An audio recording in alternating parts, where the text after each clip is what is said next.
दिया है। पहले ईसाई मिशनरी जब इस देश में काम करती थी तो पहले धर्म परिवर्तन करते थे, नाम बदला करते थे।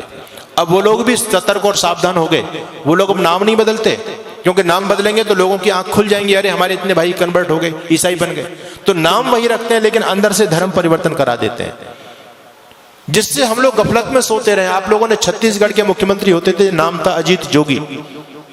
नाम सुनकर के आपको क्या लगता है जी, कौन होगा? अजीत जोगी। आपको लगेगा कि हमारे आदित्यनाथ योगी का ही भाई होगा अजीत जोगी को। नाम हिंदुओं जैसा उस व्यक्ति का, लेकिन व्यक्ति कौन था? ईसाई, पक्का ईसाई। उस व्यक्ति ने सत्ता में रहते रहते लाखों लोगों को कन्वर्ट किया, और जब वो व्यक्ति मर गया तो ईसाई रीति रिवाज के द्वारा उसको दफनाया गया, उसका अंतिम क्रियाकलाप किया गया। मैं आपको बताना चाहता हूं, पंजाब के मुख्यमंत्री होते थे चरणजीत सिंह चन्नी, स्वाफा भी बांधते थे, साफा लगते थे, सरदार जी हैं, लेकिन कौन थे? क्रिश्चियन। यानी हम लोगों को गफलत में रखने के लिए। और मैं कहना चाहता हूं आपसे, एक व्यक्ति है इस देश में जिसको हमारे बहुत सारे भाई बंधु देश का प्रधानमंत्री बनाना चाहते हैं। नाम क्या है जी? राहुल गांधी। ठीक है, हो सकता मेरी बात से लोगों को कुछ मिर्च भी लगे।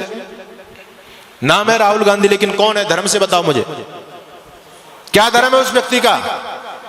है वो ना मुसलमान ना ईसाई, वो तो वर्ण संकर खिचड़ी है। उसके दादा परदादा कभी मुसलमान थे, फिर उसकी माँ ईसाई थी, वो हिंदू तो है ही नहीं। लेकिन हैरानी की बात यह कि हिंदू उसको प्रधानमंत्री बनाना चाहते हैं। यानी हम जरा भी नहीं सोचते, जब इस ईसाई इस देश की सत्ता को अपने हाथ में लेगा, वो ईसाइयत को बढ़ावा देगा, हिंदुत्व को बढ़ावा देगा। ये सोचने की बात है। हम अपने स्वार्थ में इतने ज्यादा अंधे हो रहे हैं, आज राजनीतिक स्वार्थों में इतने अंधे हो रहे हैं। कोई अगर राजनीतिक पार्टी देश के लिए अच्छा काम भी करे, हमको उसका विरोध जरूर करना है। अभी इस देश की केंद्र सरकार ने एक योजना निकाली, अग्निवीर की योजना निकाली।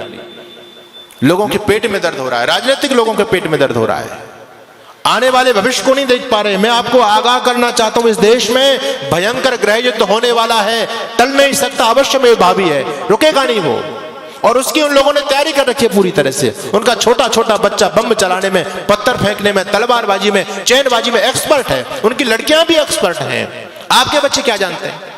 एक ही बच्चा है आपके पास में, उनके 17 वो तो कहते हैं 2-4 मर भी गए, फिर भी हमारे पास 11-15 तो फिर भी बचते हैं। कोई हमको चिंता वाली बात नहीं। उनका बच्चा बच्चा एक्सपर्ट है। हमारे आदरणीय जो बुद्धिमान राजनेता लोग, उन्होंने सोचा कि हम भी अपने बच्चों को कम से कम ये जो है आत्मरक्षा का चीज तो सिखाई दे। जब देश के हालात बदलेंगे तो कम से कम स्वयं की रक्षा कर पाएंगे, अपनी बहन बेटी अपने बच्चों की रक्षा तो कर सकते हैं वो लोग। इसके लिए अग्निवीर योजना चलाई गई कि हर एक बच्चे को सैनिक शिक्षा दी जाए। अच्छी योजना है, इसका विरोध नहीं करना चाहिए, इसका सम्मान करना चाहिए। हर बच्चे को ये सैनिक शिक्षा मिले, क्योंकि आने वाला समय बहुत भयंकर है। आपके घर में लाठी तक नहीं है, आपका बच्चा कुछ जानता ही नहीं है, आप कैसे उन विधर्मी लोगों से टकराओगे? एक सज्जन कहने लगे, अब हमको AK-47 रखनी पड़ेगी, बंदूक रखनी पड़ेगी, भाला रखना पड़ेगा, अपने घर में फरसा रखना पड़ेगा, लाठी रखनी पड़ेगी। अरे मैंने कहा, इतने हथियार के नाम तुमने गिना दिए, इन हथियारों को चलाएगा कौन? कोई चलाने वाला है तुम्हारे पास में? एक बच्चा है, उसको हमने क्या बनाना चाहते हैं? उसको DM बनाना चाहते हैं। वो लोग कहते हैं हिंदू इतना मूर्ख प्राणी है धरती पर, एक बच्चा करके अपने बच्चों को DM बनाना चाहता है। हम 17 बच्चा पैदा करते हैं, इस देश का PM अपना बनाएंगे। जिस दिन इस देश का PM हमारा बन जाएगा, DM कुछ नहीं बेचेगा, शासन हमारे हिसाब से चलेगा। क्या लोगों की योजना है? हमसे ज्यादा सोच रहे हैं वो लोग। आप एक बच्चा करके उसको सरकारी नौकर बनाना चाहते हैं, और वो 10 बच्चा पैदा करके सरकारी अपना बनाना चाहते हैं। बताओ किसकी योजना में ज्यादा दम है? हम तो कहीं नहीं ठहरे उनके सामने। उनका इतना समर्पण देखो। आपको मैं धन्यवाद करूंगा कि आज हमारे नौजवानों की संख्या है, यहाँ बच्चे भी आते हैं, बहुत कम उपस्थिति में आते हैं, लेकिन उनकी मस्जिद के अंदर आप जाकर के देखो कितने नौजवानों की फौज है वहां, क्योंकि वो उस काम को कंपलसरी समझते हैं। हम इस धर्म कर्म को, सत्संग को कंपलसरी नहीं समझते। हम तो ये समझते हैं ये हमारे काम का, बच्चों का क्या काम है इसमें, स्वयं हाथ हिलाते हुए चले आते हैं। लेकिन वो लोग सारे के सारे समर्पित है अपने मिशन के लिए। इसलिए मैं आपके बीच में निवेदन कर रहा हूं, भयंकर आंधियां चलने लगी हैं, ज्वार को पैदा करो। मैं तो एक बात कहता हूं साहब, अब भाईचारे की बात बंद कर दो। अपने वजूद को, अस्तित्व को बचाना चाहते हो तो अब कट्टरता अपने अंदर पैदा करो।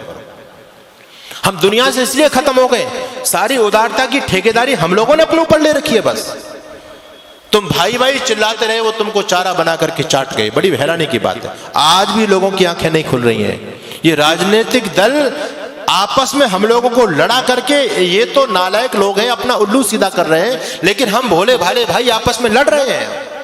उनके षड्यंत्र को नहीं समझ पा रहे हम पूरी तरह से। आप लोगों को अभी उदयपुर में जो हुआ, एक केवल ट्रेलर देखा है, फिल्म चलनी बाकी है। द कश्मीर फाइल आपने देखी है, ये 30 साल पहली घटना है। अगर इसी प्रकार से सोते रहे तो 30 साल बाद देखना गली गली में कश्मीर फाइल चलेगी। अभी उनकी आबादी केवल 25% है सरकारी आंकड़े के हिसाब से, और 25% रहने के बावजूद भी वो आपको सड़कों पर नहीं निकलने देते।